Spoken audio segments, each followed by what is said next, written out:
আসসালামু আলাইকুম ওয়া রাহমাতুল্লাহ। আমার সালাম এবং শুভেচ্ছা। তোমরা কেমন আছো সবাই? আমি আমার বক্তব্য শুরুর আগে তোমাদের সামনে একটা আইনের গল্প বলি। আমরা যখন ইউকের কোর্টের মধ্যে মুভ করি, খুব কমপ্লেক্স যখন সময় হয়, লাইক আজকের গরম, এরকম সময় জাজের সামনে আমরা একটা ইকুয়েশন নিয়ে যাই, এটাকে বলে প্রপোর্শনালিটি। জাজকে আমরা কনভিন্স করার চেষ্টা করি যে তুমি নেগেটিভ এবং পজিটিভ দেখবা। আজকের এই প্রোগ্রামে যদি আমরা প্রপোর্শনালিটি অ্যাপ্লাই করি, ধরে নাও আজকে সারাদিন বৃষ্টি হচ্ছে আর আজকে সারাদিন এই গরম, এই দুই প্রপোর্শনালিটির মধ্যে ভালো কোনটা? গরম নাকি বৃষ্টি? গরম। আমরা যে উলিপুরের মানুষ গরম সহ্য করতে পারি, আমাদের স্ট্রেংথ যে অনেক বেশি, আমরা এটার প্রমাণ আজকে দিয়েছি, ঠিক কিনা? তোমাদেরকে এই জন্য অনেক অনেক অনেক শুভেচ্ছা। আউযুবিল্লাহি মিনাশ শাইতানির রাজিম, বিসমিল্লাহির রহমানির রহিম। আজকের এই সম্বর্ধনা অনুষ্ঠানে উপস্থিত আছেন শহীদ কাফেলা বাংলাদেশ ইসলামী ছাত্র শিবিরের সম্মানিত কেন্দ্রীয় সভাপতি, বাংলাদেশের তারুণ্যের আইকন, আজকের এই অনুষ্ঠানের সম্মানিত প্রধান অতিথি ইসলামী ছাত্র শিবিরের সংগ্রামী কেন্দ্রীয় সভাপতি ছাত্রনেতা জনাব জাহিদুল ইসলাম।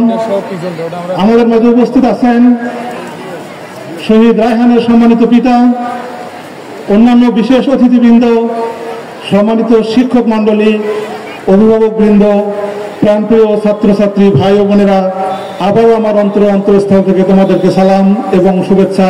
আসসালামু আলাইকুম ওয়া রাহমাতুল্লাহ। আমি তোমাদেরকে তিনটা গল্প শোনাতে চাই। একটা গল্প হলো, এই পৃথিবীর যতগুলো দেশ আছে,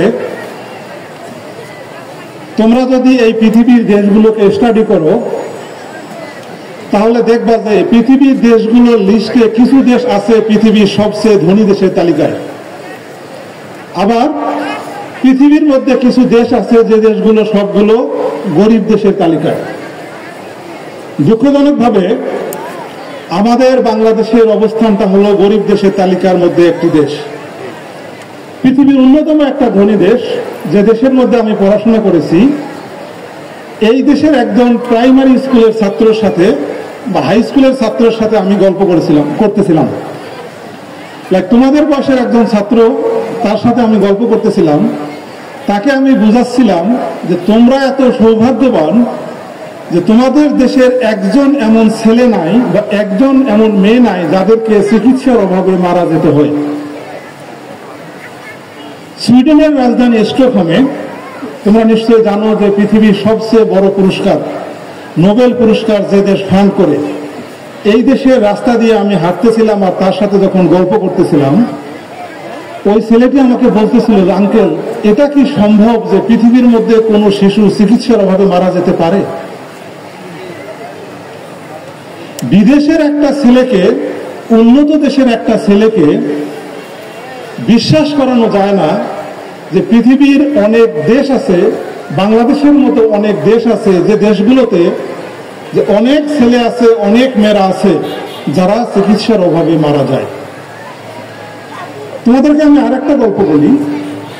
সে গল্পটা হলো, তোমরা জানো যে আমরা সময়ের যে একক, এটাকে বলি হলো কি সেকেন্ড, ঠিক তো? তোমরা কি জানো 1 সেকেন্ড কিভাবে হয়? পৃথিবীতে 1 সেকেন্ড হয় যখন ইউকের মধ্যে গ্রিনউইচ নামে একটা জায়গা আছে, এখানে একটা ঘড়ি আছে। এই ঘড়িটা যখন একবার নাড়া দেয়, তখন এই পৃথিবীর ক্যালকুলেশনে 1 সেকেন্ড হয়।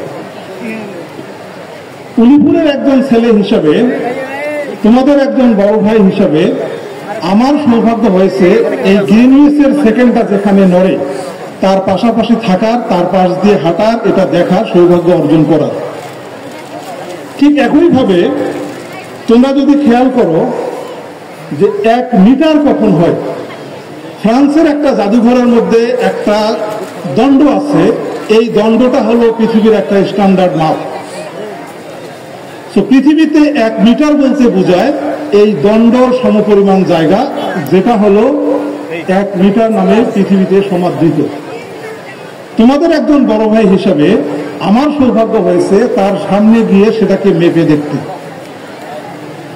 আর একটা গল্প আমি তোমাদের সাথে বলতে চাই যে আমি যখন 12 ডিগ্রি করি, পৃথিবীর অন্যতম একটা বার প্রোভাইডার বা পৃথিবীর সবচেয়ে বড় বার প্রোভাইডার যেখান থেকে ব্যারিস্টার ডিগ্রি দেওয়া হয়, এই ব্যারিস্টার ডিগ্রি যেখানে দেওয়া হয় তার ক্যাফেটেরিয়ার মধ্যে প্রথম দিনে আমি দেখতে পেলাম যে মহাত্মা গান্ধীর একটা ছবি টাঙানো আছে। আমি বিশ্ববিদ্যালয়ের রিসিপশনিস্টকে জিজ্ঞেস করলাম যে পৃথিবীর অনেক বড় মানুষ থাকার পরও তোমাদের এই ক্যাফেটেরিয়ায়, যে ক্যাফেটেরিয়া এই বিশ্ববিদ্যালয়ে বার অ্যাপ্লো করার জন্য যারা ভর্তি হয় তাদের সামনে এই ছবিটা টাঙিয়ে রাখার কারণ কি? তখন তারা আমাকে বলেছিল যে এই ছবিটা টাঙিয়ে রাখার কারণ হলো যে তিনি এই বিশ্ববিদ্যালয় থেকে পড়াশোনা করেছেন, এখান থেকে 12 ডিগ্রি অর্জন করেছেন। আমি যখন তার আত্মজীবনী পড়তে গেলাম তখন দেখলাম আমাদের উলিপুরের মানুষের সাথে তার জীবনের একটা অনেক বড় মিল আছে। বড় মিলটা হলো আমরা যেমন দারিদ্র্যের কষা খেতে বড় হই, আমরা যেমন দরিদ্র প্রীত এলাকার মধ্যে বসবাস করি, দরিদ্র এবং দারিদ্রতার সংগ্রামে আমরা যেমন আমাদের জীবন পরিচালনা করি, ওনারাও এই জীবনটা এই গরিব দরিদ্রতার মধ্যেই কেটেছে।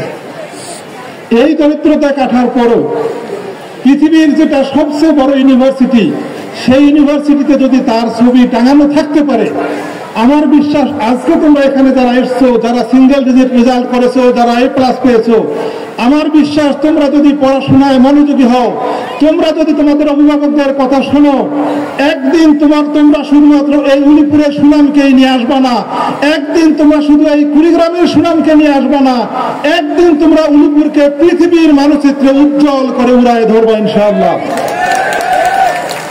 সম্মানিত ছাত্রছাত্রী ভাই বোনেরা, ইসলামী ছাত্র শিবিরের সংগ্রামী কেন্দ্রীয় সভাপতি আমাদের মাঝে আছেন এবং তিনি আমাদের উদ্দেশ্যে খুব গুরুত্বপূর্ণ কথা বলবেন। আমি আরেকটি কথা বলে আমার কথা শেষ করব। সে কথাটি হলো, আমি তোমাদের মতো উলিপুরে জন্মগ্রহণ করেছি।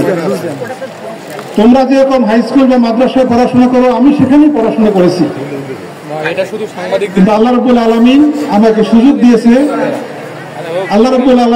সুযোগ দিয়েছে, আমাদের শিক্ষক মন্ডলী, আমাদের অভিভাবক মন্ডলী আমাকে হয়তো বেশি দোয়া করেছিল এবং বিশেষভাবে কৃতজ্ঞতা আমি জানাই যে ইসলামী ছাত্র শিবির আমার পাশে ছিল, যে কারণে পৃথিবীর সেরা বিশ্ববিদ্যালয় থেকে আমি ডিগ্রি নিতে পেরেছি।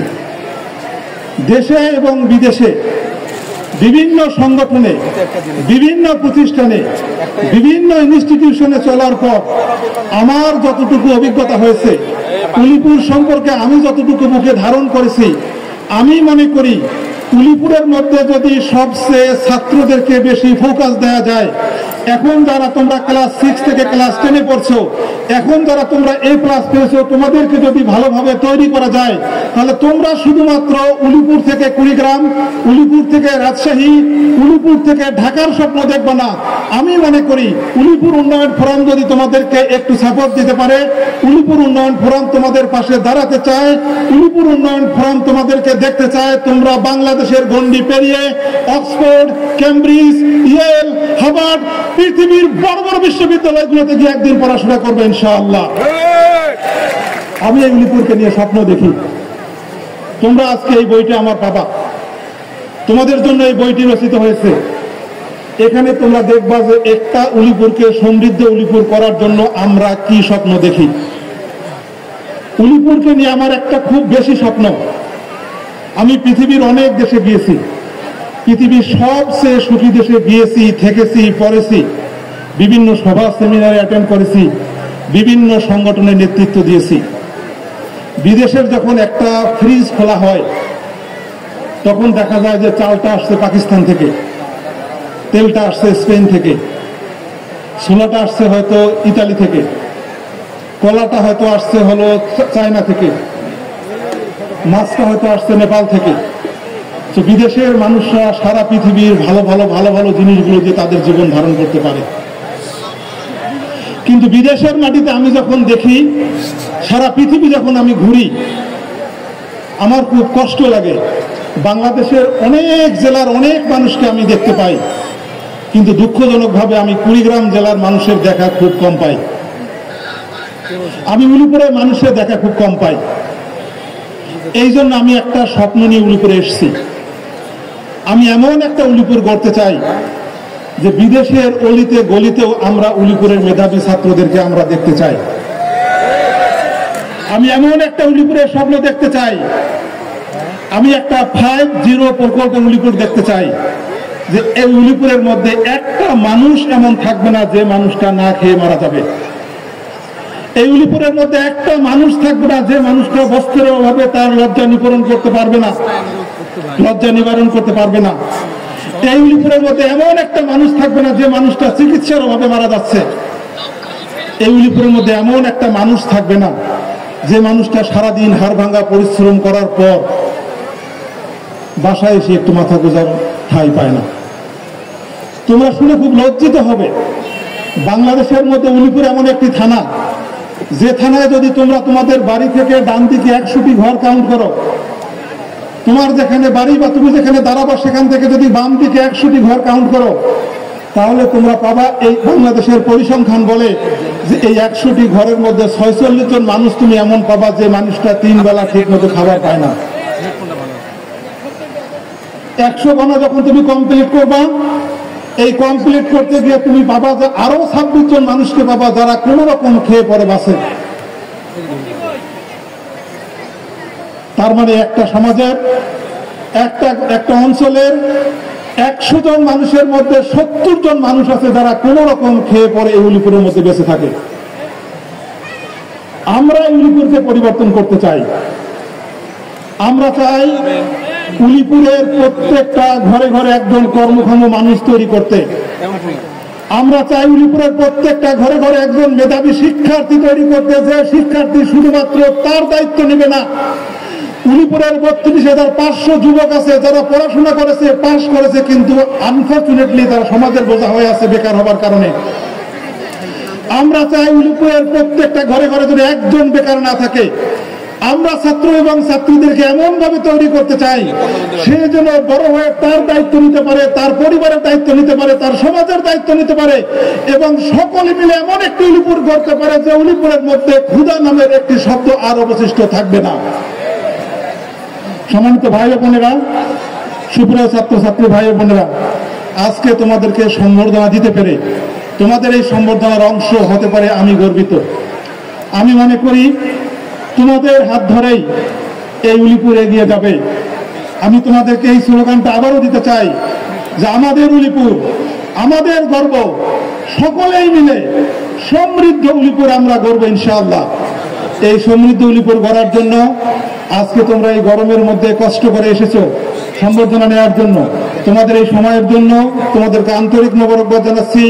তোমাদের পরিবারের প্রত্যেক সদস্যকে তোমাদের ভালো রেজাল্টের পিছনে তোমাদের যে বাবা মার অবদান আছে, আমার পক্ষ থেকে আমি তাদেরকে সালাম এবং শুভেচ্ছা জানাচ্ছি।